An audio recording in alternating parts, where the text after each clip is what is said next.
네, 잘했습니다. 고3 3월 학력평가 해설 강의 총평 시작하겠습니다. 저는 영포자 탈출 전문가 승희쌤이고요. 여러분들이 이제 현역 고3이라면은 처음 고3이 돼서 또 실시한 이 시험이다 보니 많이 긴장도 됐을 텐데요.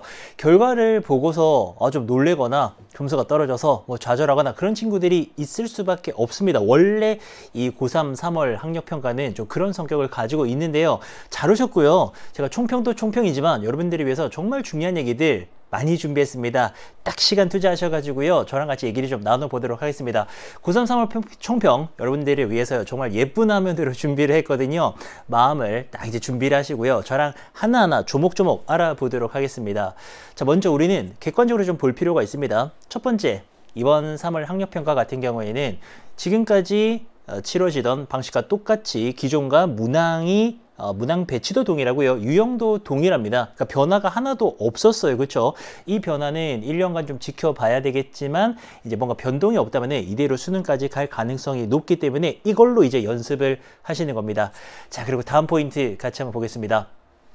이제 현역 고3들을 대상으로 얘기를 한다면은 이제 물론 N수생들이 이 시험지를 구해서 풀어봤을 수 있습니다. 이제 그 친구들이 느끼는 거는 또 다르겠지만 현역 고3 같은 경우에는 이제 3학년이 돼서 처음 치르는 요 학평이요 항상 어렵습니다. 예, 작년 같은 경우에도 재작년 같은 경우에도요 1등급 비율이 수능보다도 훨씬 낮았어요. 예, 이게 원래 그런 거니까는 여러분들이 고2에서 고3 되면서 이렇게 어려워지는구나, 수능 영어 만만치 않겠구나 라고 이제 약간 이제 경각심 정도를 가지시면 되는 거지, 좌절하거나 난 진짜 점수 너무 안 나오네, 영어는 틀렸나 봐, 이런 생각하실 필요가 전혀 없습니다. 자, 또 포인트 알아보겠습니다. 고2 때보다 많이 좀 어렵죠. 예, 고1 대비는 말할 것도 없고요. 고2 대비해서도 이거 좀 어려운데, 글의 수준이 많이 높아졌습니다. 이 수준에 적응하시면 됩니다. 사람의 가장 큰 능력 뭡니까? 적응 능력입니다. 고2 때보다 성적이 낮아지고요. 등급이 떨어질 수 있거든요. 괜찮습니다. 적응해 나가면은 3개월, 4개월, 6개월 우리에게 시간이 많이 남았습니다. 충분히 적응해 나갈 수가 있습니다. 아마 이번 시험도 조금 어렵다라고 느꼈을 겁니다.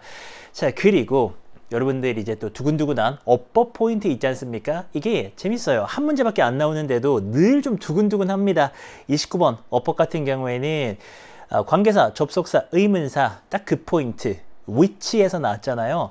이 문제를 만약에 이제 틀렸다면은 여러분들이 그 다음에 이제 중요한 거는 대책 아니겠습니까? 이거 모른다면은 아직은 수능 기출어법 포인트가 제대로 정리가 안 된 겁니다. 자, 그래서요 이제 중요한 거는 우리가 이제 전략이죠. 앞으로 어떻게 준비할 것인가, 이게 이제 제일 중요합니다. 이미 우리에게 어떤 일이 일어납니다. 차이는요, 내가 어떻게 대처하느냐, 이 차이거든요. 자, 첫 번째 포인트 알아보겠습니다. 제일 중요한 거, 일단은 이번 시험도 그렇고요. 이게 이제 읽으면서도 잘 이해가 안 되고 무슨 말인지 잘 모르겠으니까 자꾸 문제를 틀리고, 맞아도 왜 맞았는지 틀려도 왜 틀렸는지 잘 모를 수가 있습니다. 이 글이 좀 어려워서 그래요. 소재도 어렵고요. 진술 방식 자체도 조금 좀 어렵게 느껴집니다. 그래서 이거는 1차적으로는 우리말 해석에 좀 익숙해지셔야 됩니다. 정말 이번 시험이 너무 어렵게 느껴졌던 친구들은요, 우리말 해석 있지 않습니까? 그거를 한 문장씩 읽어보면서 이 정도 수준이 나오는구나 라고 이해를 할 필요가 있습니다. 자, 그 다음에 이제 영어로 접근을 해야죠. 어휘 암기가 필수입니다.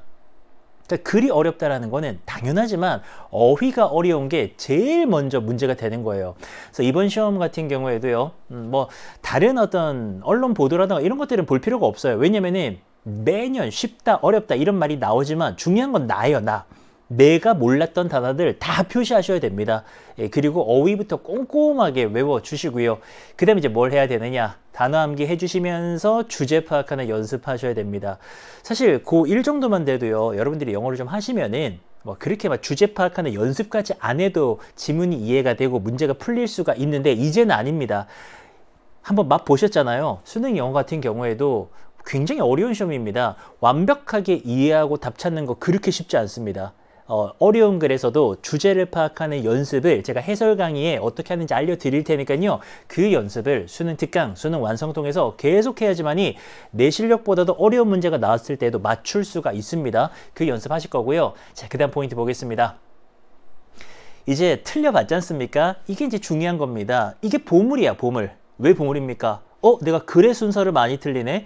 야, 나는 또 의외로 또 문장 삽입을 많이 틀리네. 또는 나는 어휘에 약하네. 이게 이제 나올 거예요.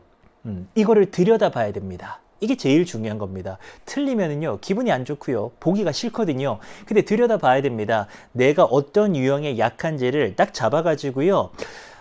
사실 뭐 단어를 모르고 글의 내용을 파악을 못해서 틀릴 수도 있겠지만 유형 때문에 틀릴 수도 있거든요. 대표적으로 글의 순서나 문장 삽입은요, 전략 없으면 틀립니다. 해설 강의 이용하셔가지고요, 부족한 유형 어떻게 푸는 것인가 이해하시고 그 다음에 부족한 유형 집중적으로 대비를 해주시는 거 정말로 중요합니다. 이 전략들 또 다음 보겠습니다. 기출어법 포인트, 이게 이제 마무리가 될 텐데요. 어법은 한 문제지만 정말 진짜 그 한 문제가 등급을 가를 수도 있습니다. 무슨 말인지 아시죠? 그리고 이게요, 기출어법 포인트 학습하시면은 어법은 다른 문제보다 더 쉽게 풀 수가 있어요. which잖아요. 굉장히 의심스러운 녀석이었거든요. 그거요, 워낙에 많이 나오는 겁니다. 마치 중국집에 가서 우리가 짜장면 짬뽕을 먹듯이 어법하면 걔는 맨날 나오잖아요. 이거요, 여러분들 금방 잡을 수가 있습니다.